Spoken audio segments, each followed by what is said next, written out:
stuff pretty well. So this is a good example of, say, something you could have on the practical, right? So what have we got here? We've got a whole heart, don't we? And you've got valves, so you should be able to identify that this is the pulmonary valve because it's the most anterior. And then this has to be the aortic valve. It's in the middle. How do I know that's anterior? How did I know that before I touched it? You can see the pulmonary trunk. There you go. And you can see, yeah, all the stuff posteriorly that would go to the lungs and back again. So you could go, okay, that's got to be posterior. This has got to be anterior. That's got to be pulmonary valve. That's got to be aortic valve. So I'm going to wiggle it a little bit more. Then what do we see coming off of the ascending aorta, which is not there right now, right above the aortic valve? For the rest of you, label it. Left coronary. Left coronary and? Right coronary, exactly. So here's your left coronary artery, okay? Short. Here's your right.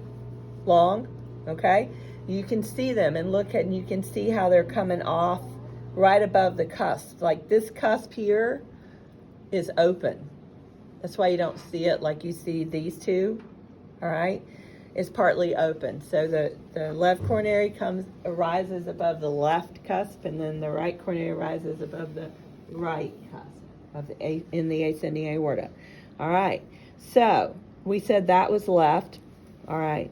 So that means this has to be what? Anterior interventricular. Yes. And that means this, which is wrapping this way. It's got to be your circumflex. Okay. And so going to the right, remember it runs in the coronary sulcus.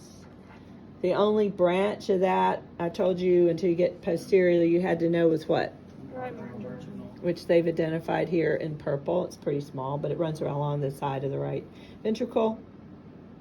All right. And then what's this blue thing?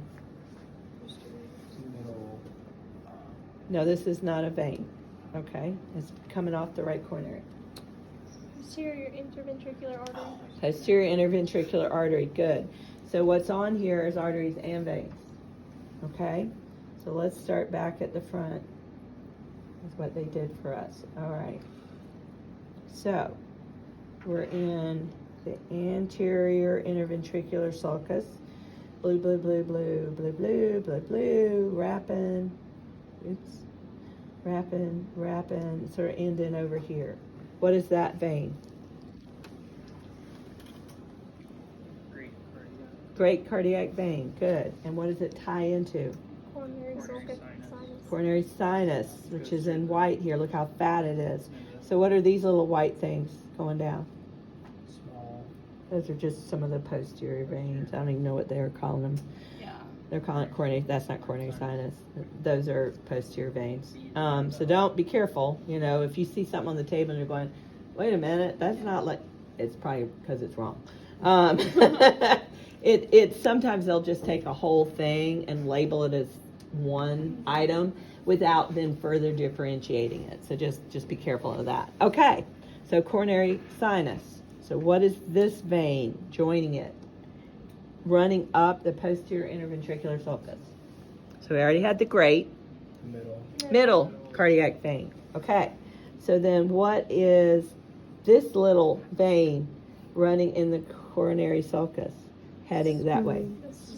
Small cardiac vein. Yes. There's a method here. And notice it tricks around this way and all this. Now, there are some other veins. Notice they're not connected to the small, at least not all of them. That one is, but this one isn't. So what is that going to be? Anterior cardiac vein. Exactly. Okay. So that's very good. This is a nice, y'all did a good job on identifying that. Thank you. All right. So let's save this picture. Yeah, she's like, on Thursday.